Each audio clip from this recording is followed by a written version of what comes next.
தந்தி தொலைக்காட்சி நேயர்களுக்கு வணக்கம். நல்லதை சொல்வோம், நல்லதை செய்வோம், நல்லதே நடக்கும். இன்று 12/1/2025 ஞாயிற்றுக்கிழமை மிருகசீரிஷ நட்சத்திரம் காலை 11:12 வரை, பிறகு திருவாதிரை. இன்றைக்கு நான் உங்களுக்கு சொல்ல இருக்கிற நல்ல கருத்து இதயம் தொட்ட பழமொழிகள். இந்த கொஞ்ச நாளைக்கு முன்னாடி சொன்னேன், உங்களுக்கு பழமொழிகளை பற்றி விளக்கமெல்லாம் சொல்லிக்கிட்டு வந்தேன். அடி உதவுவது போல அண்ணன் தம்பி கூட உதவ மாட்டான் அப்படின்னு ஒரு பழமொழி. இது எங்கே இந்த பழமொழி அடிக்கடி சொல்லுவாங்கன்னா பள்ளிக்கூடத்தில் சொல்லுவாங்க. அந்த காலத்தில், இந்த காலத்தில் ரொம்ப அடிக்கிறது இல்லை. அந்த காலத்தில் நான் படித்த காலத்தில் எல்லாம் வாத்தியார் கேள்விக்கு பதில் தெரியலைன்னா பெரம்பு வச்சு அடிப்பார். அப்படி அடிக்கிற போது அவர் என்ன சொல்லுவார், பதில் தெரியலைன்னா நல்லா பதில் சிந்திச்சு சொல்ல தெரியலையா அப்பா இங்கே வான்னு சொல்லி அடிக்கிற போது சொல்லுவார், அடி உதவுறது மாதிரி அண்ணன் தம்பி கூட உதவ மாட்டேன் அப்படின்னு சொல்லி அடிப்பார். ஆனால் அந்த அடி இதுக்கு பொருத்தமான பொருள் கிடையாது. என்ன அதுக்கு பொருள் அப்படின்னா, ஆண்டவனின் திருவடி உதவுவது போல அண்ணன் தம்பிகள் கூட உதவ மாட்டான் அப்படிங்கிறது இதுக்கு பொருள். ஆண்டவனுடைய திருவடியை பற்றி கொண்டோம்னா அதுக்கு தான் எந்த தெய்வங்களுக்கும் 2 கால் தான் இருக்கும் பாருங்க, கை நிறைய இருக்கும். காளிக்கெல்லாம் பார்த்தீங்கன்னா கை நிறைய 8 கை இருக்கும். சதுர்புஜம்னு 4 புஜம் சிலருக்கு இருக்கும். முருகனுக்கு இருக்க நிறைய கைகள்லாம் இருக்கு.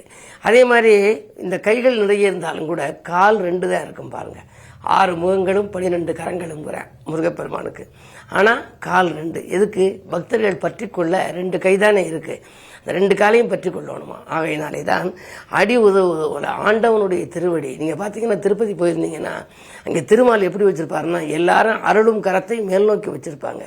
ஆனால் திருமால் மட்டும் அருளும் கரத்தை கீழ் நோக்கி காமிப்பார்.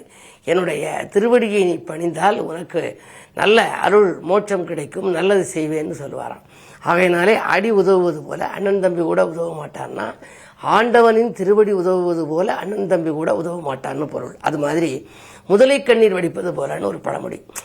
சில பேர் கண்ணீர் வடிச்சா சொல்லுவாங்க, என்ன இப்படி ரொம்ப முதல்ல கண்ணீர் வடிக்கிற அப்படிம்பாங்க. முதல்ல கண்ணீரே வடிக்கலாம். அது தண்ணீருக்குள்ள இருக்கும். தண்ணீரிலே மீன் அழுதால் அதன் கண்ணீரைத்தான் யார் அறிவார்னு ஒரு பாடல் இருக்கு.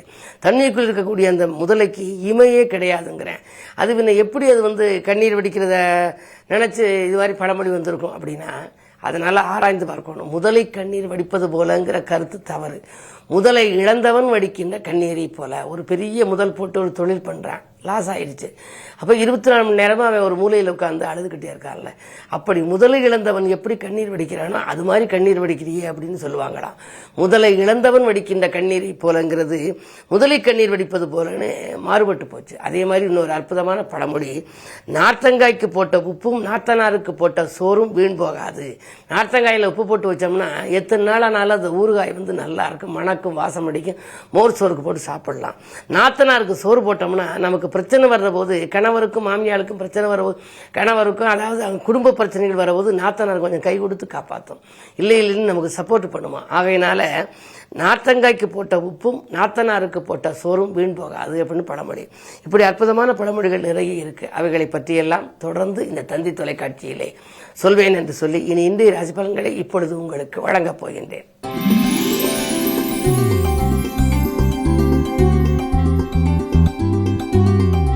மேசராசி நேயர்களே, இன்று உங்களுக்கு ஒரு இனிய நாள். தொட்டது துலங்கும் நாள், தொழில் வளம் சிறக்கும் நாள், திட்டமிட்ட காரியங்கள் திட்டமிட்டபடியே நடைபெறும். 2லே குரு இருப்பதனாலே பணப்புழக்கம் நன்றாக இருக்கும். நண்பர்களின் ஒத்துழைப்பும் நல்ல விதமாக இருக்கும். நேற்று நடைபெறாத சில காரியங்கள் இன்று நடைபெற்று மகிழ்ச்சியை வழங்கும். இந்த நாள் நல்ல நாள்.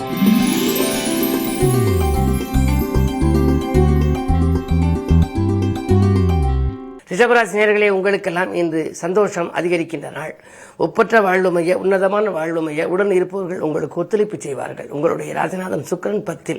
எனவே தொழில் வளம் சிறப்பாக இருக்கும். புதிய தொழில் தொடங்கலாமா அல்லது பழைய தொழிலை தொடர்ந்து நடத்தலாமா என்றெல்லாம் சிந்திப்பீர்கள். உத்தியோகத்தில் நீங்கள் இருப்பவர்களாக இருந்தால் புதிய உத்தியோகத்தை தேடிப் போவீர்கள். அந்த உத்தியோகம் கிடைப்பதற்கான அறிகுறியும் உங்களுக்கு தெரியும். இன்று அதிகாலையில் வரும் அலைபேசி வழி தகவல் உங்கள் தொழிலுக்கோ உத்தியோகத்திற்கோ உறுதுணை புரிவதாக இருக்கலாம். இந்த நாள் நல்ல நாள்.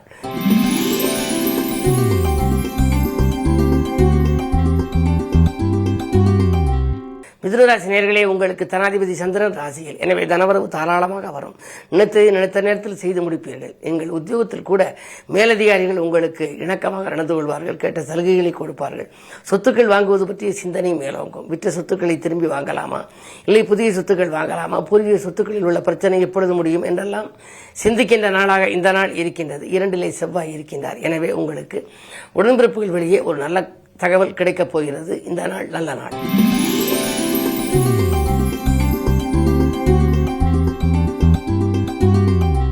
கடகராசி நேயர்களே, அஷ்டமத்து சனியின் ஆதிக்கம் ஒருபுறம், ராசியிலேயே செவ்வாய் வலிமை இழந்து நீச்சம் பெற்று வக்கரம் பெற்றிருக்கின்றார். ஆரோக்கிய தொல்லை அதிகரிக்கும். ஏதாவது எலும்பு நரம்பு சம்பந்தப்பட்ட பாதிப்புகள், கழுத்து வலி, கால்வலி என்றெல்லாம் வரலாம். இருந்தாலும் மருத்துவ செலவுகள் இன்று உண்டு. முன்னேற்ற பாதையில் சில தடைகள் வரப்போகிறது. அந்த தடைகளை தகர்த்தெறியக்கூடிய ஆற்றல் வழிபாட்டுக்கு உண்டு. இன்று ஞாயிற்றுக்கிழமை என்பதனாலே அருகில் இருக்கும் ஆலயம் சென்று அங்குள்ள சர்வேஸ்வரனை நீங்கள் வழிபடுவது நல்லது.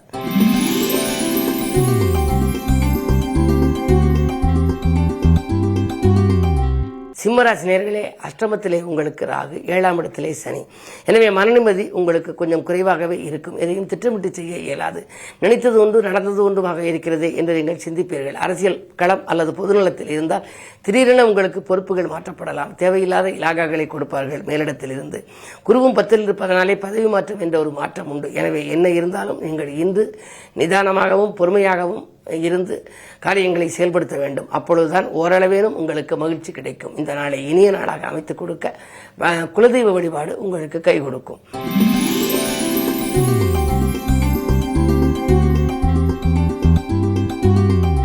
கன்னிராசி நேயர்களே, உங்களுக்கெல்லாம் இன்று சுகங்களும் சந்தோஷங்களும் கூடுகின்ற நாள். தொழிலிருந்த எதிரிகளின் பலம் குறையும். வாங்கல் கொடுக்கல்கள் சீராகவும் சிறப்பாகவும் இருக்கும். முக்கிய புள்ளிகளை சந்தித்து முடிவெடுப்பீர்கள். குறுபார்வை இருப்பதனாலே கல்யாணம் போன்ற சுபகாரியங்கள் நடைபெறுவதில் இருந்த தடை அகலும். வியாபார விரோதங்கள் விலகும்.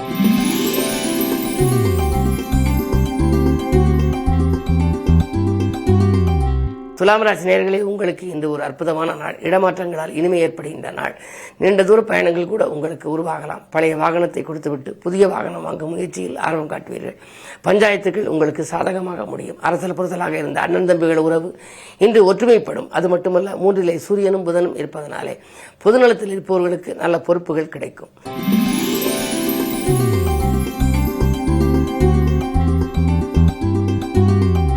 விருச்சிக ராசி நேயர்களே, உங்களுக்கெல்லாம் இன்று சந்திராஷ்டமம். எதை செய்தாலும் யோசித்து செய்ய வேண்டும்.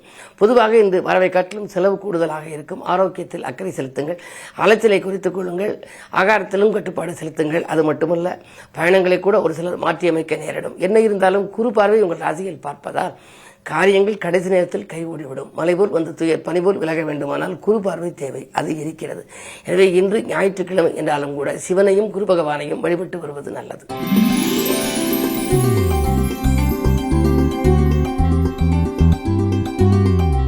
தனுசு ராசி நேயர்களே, உங்களுக்கெல்லாம் ராசியிலேயே 9க்கு அதிபதி சூரியன், 10க்கு அதிபதி புதன், தர்ம கர்மாதிபதி யோகம் என்று சொல்வார்கள். எனவே உங்களுக்கு இன்று மிகப்பெரிய பொறுப்புகளும் பதவிகளும் கூட கிடைக்கலாம். பொது வாழ்விலே புகழ் கூடும். நல்ல செல்வாக்கு மிக்கவர்கள் உங்களுக்கு சிநேகிதர்களாக வந்து வேண்டிய சலுகைகளை செய்து கொடுப்பார்கள். அது மட்டுமல்ல, 4லே ராகு. இடம் வீடு வாங்குவது பற்றி சிந்தனை அல்லது கட்டிய விட்டி பழுது பார்க்கும் சிந்தனை அதிகரிக்கும். எல்லா காரியங்களும் இனிதே முடியக்கூடிய நாளாக, யோகமான நாளாகவே இந்த நாள் அமைகின்றது.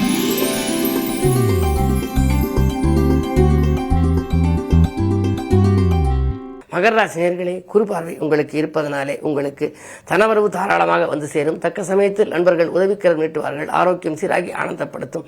திருமணம் போன்ற சுபகாரியங்கள் மட்டுமல்ல, பெற்றோர்களின் மணிவிழாக்களிலும் நீங்கள் ஆர்வம் காட்டுவீர்கள். பொதுவாக இல்லத்திலே மங்கள ஓசை கேட்கக்கூடிய சூழல் உருவாகும். அது மட்டுமல்ல, உங்கள் உத்தியோகத்தில் இருப்பவர்களுக்கு அதிகார அந்தஸ்துக்கு உயர்த்தப்படும் அளவுக்கு யோகங்கள் நன்றாக இருக்கிறது. உங்களுக்கு 7லே செவ்வாய் இருப்பதனாலே பொதுவாக மங்கள ஓசை மனதில் கேட்பதற்கான வழி பிறக்கும். உங்களுக்கோ உங்கள் உடன்பிறப்புகளுக்கோ திருமண வாய்ப்புகள் கைகூடும். அதுபோன்ற இந்த யோகமான நாளிலே நீங்கள் வழிபாடு என்று எடுத்துக்கொண்டால் இந்த ஞாயிற்றுக்கிழமை சோமாஸ்கந்தர் வழிபாடு நன்மை தரும்.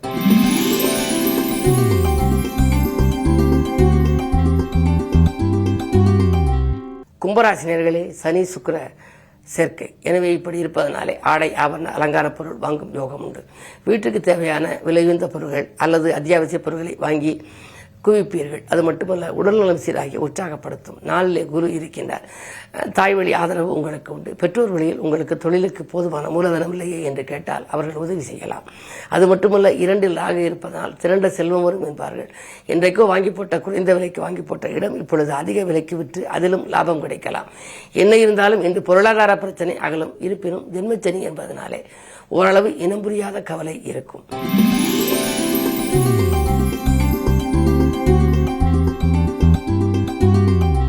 மீனராசினியர்களே, உங்களுக்கெல்லாம் வீட்டு தேவைகள் பூர்த்தியாகும் நாள். பக்கத்தில் இருப்பவர்கள் பக்கபலமாக இருப்பார்கள்.